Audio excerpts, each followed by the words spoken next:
Salve pessoal, tudo bem? Davi Vega com vocês novamente. Antes de iniciar o vídeo eu peço por favor, se inscrevam no canal, sempre com vídeos novos aqui que vou postando, né? Sobre principalmente temas culturais em geral, históricos, sociológicos, políticos, filosóficos, né? E também, continuando com a nossa série de vídeos, indicações de filmes e livros também, né? Que eu ao longo da vida fui lendo, fui adquirindo, e principalmente recentemente, já com um olhar um pouco mais maduro, né?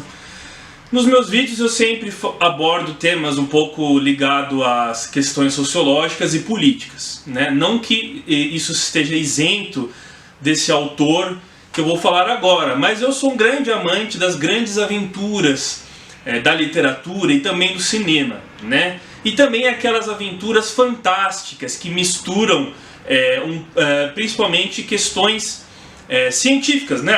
A própria ficção científica.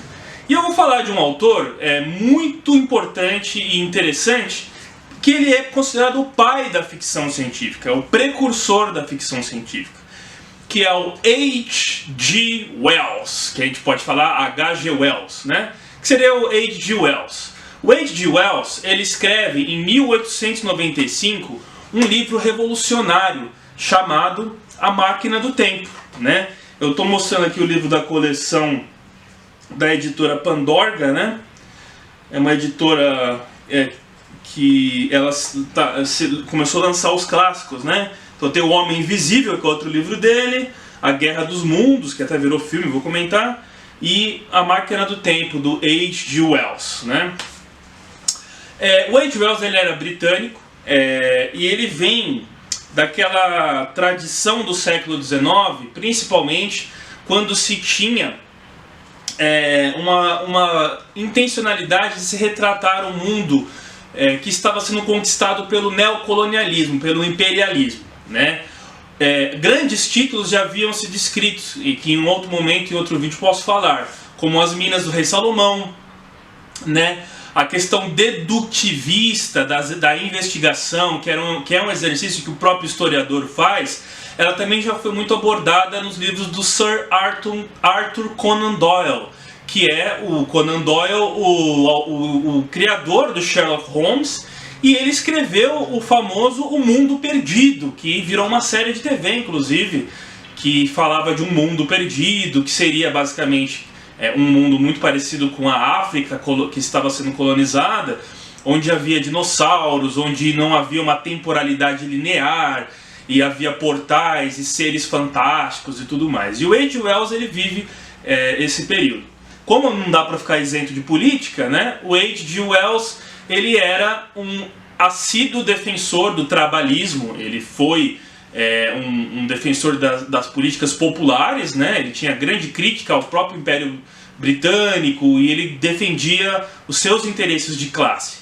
E no livro da Máquina do Tempo, esse tipo de luta de classes ela vai ser metaforizada, porque ele prevê, por exemplo, um futuro fantástico, onde nesse futuro fantástico não existem mais os seres humanos como nós entendemos hoje, né? São seres diferentes, né? Que tem, por exemplo, os Morlocks e os Eloi.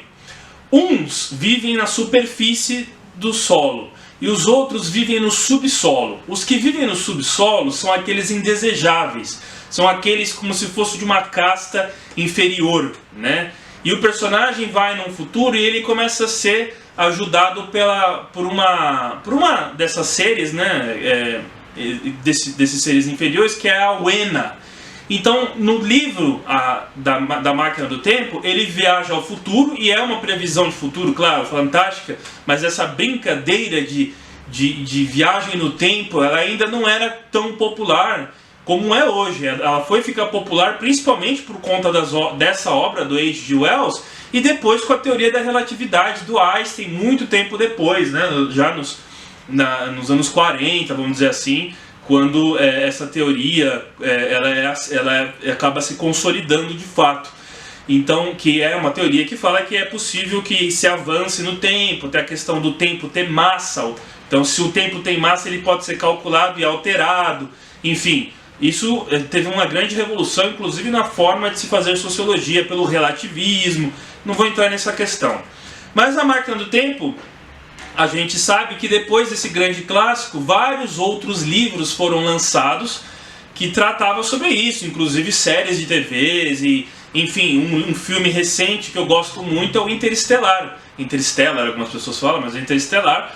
É um filme muito bacana que inclusive brinca com essa teoria da relatividade do Einstein. Não vou dar spoiler do filme aqui, recomendo que vocês assistam esse filme.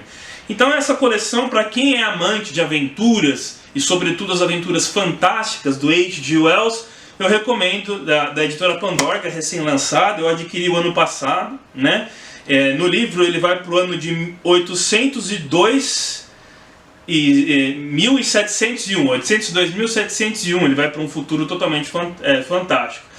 E A Máquina do Tempo ele descreve também, né, que ela tem todos aqueles aparatos fantásticos e tem uma espécie de monolito no futuro, que esse monolito ele tem como se fosse uma espécie de um ser representado, que ele era adorado. E essa ideia do monolito ela é muito usada também no clássico do Stanley Kubrick, o 2001, Odisseia no Espaço. Enfim, é um livro que eu recomendo, porque além de você ter um entretenimento ao ler esse livro, você também vai se deparar com questões políticas, sobretudo essas questões que envolviam o mundo do autor, né, do H.G. Wells, que ele era um trabalhista, materializados e metaforizados em seres que têm uns privilégios e outros vivem no submundo, no subsolo, sendo uma referência à precariedade da classe operária britânica daqueles anos, né? Depois teve uma versão adaptada no cinema dos anos 60, mas eu não gosto muito dessa versão, embora eu seja um grande fã dos filmes de ficção científica dos anos 60, né? Logo após o caso Roswell, né, quando nos Estados Unidos, quando teve no Novo México, aquele disco voador que eles falam que caiu lá e ninguém conseguiu provar, eles isolaram as pessoas, parecido um pouco com o nosso caso do ET de Varginha aqui. Vários filmes começaram a ser feitos nos anos 50, 60, retratando o tema de extraterrestres e tudo mais, né? E nessa leva de ficção científica, embora não seja sobre extraterrestres, a adaptação do livro do H.G. Wells, A Máquina do Tempo, teve uma versão cinematográfica que eu particularmente não sou tão fã quanto as outras aventuras do cinema, das antigas matinês que existiam naquele tempo, né? Seguido da Máquina do Tempo, que é um clássico, tem um outro clássico que também revolucionou a literatura de ficção, que é O Homem Invisível. Nesse livro ele fala de um cientista que ele desenvolve uma fórmula que ele fica invisível, né? E ele vai se hospedar num hotel, e nesse hotel, para poder entrar nesse hotel, já uma vez que ele está invisível, ele precisou colocar uma roupa e tampando todo o rosto. E as pessoas acham curioso e estranho que aquele hóspede está com tudo tampado. Só que para ele ficar invisível, ele precisa ficar nu, né? Se ele vestir alguma roupa, a sua pele fica invisível, mas ele fica nu, né? E aí, ele passa muito frio se ele não usar a roupa, porque está numa época de inverno na Inglaterra e tudo mais. E aí ele então fica, num certo momento do livro, ele foge, dá uma confusão no hotel e tudo. E aí ele vai parar no meio do lado de fora, né, numa nevasca, numa época fria, mas ele está invisível, mas ele está nu. E aí esse cientista ele acaba usando essa fórmula para não ter uma conduta muito ilibada, vamos dizer assim, né? Ele começa a aplicar golpes, se utilizando do benefício de ficar invisível, ele começa a roubar, né? Enfim, é um livro muito interessante, muito legal, clássico, que deu origem a toda essa literatura e essa ideia de se ficar invisível, de homem invisível. Inclusive tem uma menção ao personagem desse livro naquele filme cujo personagem é o Alan Quarterman, interpretado pelo Sean Connery, um dos últimos filmes do Sean Connery, se não foi o último filme do Sean Connery, se não estou me enganando, A Liga Extraordinária, né? E esse personagem, na Liga Extraordinária, faz uma menção aos grandes autores ingleses clássicos da literatura de do século XIX, principalmente da Inglaterra, né, dessa literatura de ficção. O Alan Quarkman é o personagem das Minas do Rei Salomão, né, o personagem principal, e tem esse personagem, o Homem Invisível, né, e ele tem uma participação ali nesse filme que é baseado nos quadrinhos também, quadrinhos brilhantes, né, que tem várias outras versões, várias continuações, mas o filme retrata apenas o piloto dos quadrinhos, né. E esse Homem Invisível, eu lembro que tinha uma série dele também no canal, se eu não me engano, não lembro se era o Universal o canal, não estou lembrado agora, mas ele tinha uma série dele também na televisão há uns 20 anos atrás, mais ou menos, mas aí não se passava no século XIX, se passava no tempo atual. Um sujeito que tinha a capacidade de ficar invisível e ele se aproveitava disso em diversas situações e tal. Essa ideia do Homem Invisível, claro que o H.G. Wells foi o precursor, mas ela foi adaptada e usada em várias literaturas e tal. E por fim, para terminar, a Guerra dos Mundos, né? Ele prevê, e aí sim é uma das primeiras ficções científicas envolvendo o espaço que a gente tem registrada na literatura, que foi incansavelmente explorada no cinema pelo George Lucas, né, na série do Star Wars, antes mesmo do George Lucas, o Star Trek, né, o Jornada nas Estrelas, do Dr. Spock, Capitão Kirk, né, o grande William Shatner, que foi inclusive um dos primeiros, eu não sei se ele foi ainda, mas eu vi uma notícia que ele ia ser o primeiro ator a sair da órbita da Terra, convidado pelo Elon Musk, que fez aquela viagem ao espaço. O William Shatner seria a pessoa mais velha e o primeiro a sair da órbita da Terra, o grande Capitão Kirk do Star Trek, né? Realizando na vida real algo que remete ao seu personagem, né? Da Enterprise navegando pelo espaço, né? E esse livro aqui, ele é um precursor, né? Basicamente dessa ideia de guerra, de invasão alienígena, de guerra entre mundos, não apenas brincando com a vida em outros planetas, mas também com um conflito muito baseado nos conflitos de nações, e aí ele já vai estar se aproximando de uma tensão muito grande que o imperialismo vivia na Europa, que vai desaguar na Primeira Guerra Mundial, né? E esse imperialismo já demonstrava, e todo mundo dizia que era possível que uma nova guerra que poderia se avizinhar, né? Se avizinhava uma nova guerra, e essa guerra muito poderia ser uma guerra mundial. Tivemos duas até agora, né? Espero que não tenha mais outra, né?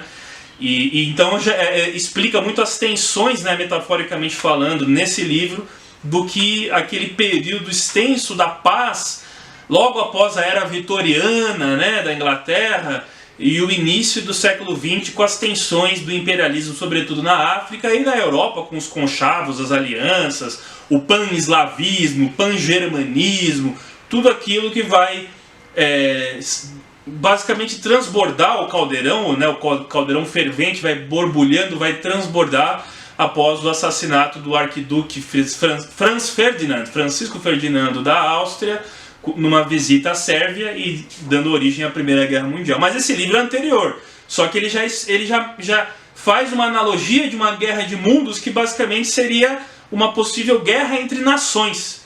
O Steven Spielberg fez uma adaptação desse livro, inclusive interpretado pelo Tom Cruise, se eu não me engano, poucos anos atrás, com todo o aparato de efeitos visuais, efeitos especiais e tudo mais, mas o livro eu ainda acho ele mais interessante do que o filme, né? Eu sempre gosto mais dos livros do que dos filmes. Então é isso, H.G. Wells é um precursor da ficção científica e arroz com feijão, né? Ele é a base, é o básico para se ler, se você quer adentrar essa literatura de fantasia, de ficção e de histórias fantásticas.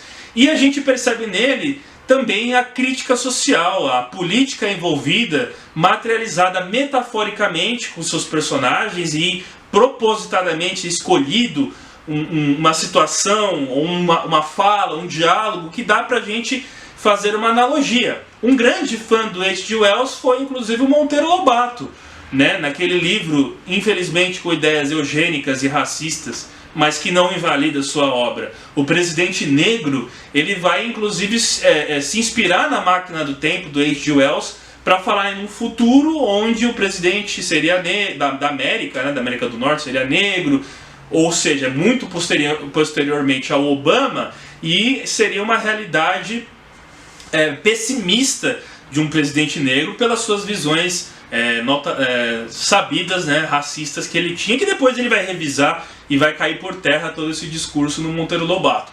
Mas o H.G. Wells, por exemplo, então influenciou basicamente o pai do nosso folclore brasileiro, que é o próprio Monteiro Lobato, né? Independente da intencionalidade de sua obra e como que ele usou o conceito de máquina do tempo para explicitar ideias condenáveis. Mas a literatura é isso aí, não cabe a nós fazer juízo de valor, cabe a nós sim sempre ter um senso crítico para saber ler o autor como resultante de seu tempo, né? E inclusive ter um pouco de capacidade de entender justamente que nada é feito por acaso. Tem sempre uma intencionalidade, mesmo que inconscientemente em quem escreve, no autor, em se posicionar e escolher diálogos e personagens que vai compor toda a trama, explicitando principalmente o seu entendimento e visão de mundo.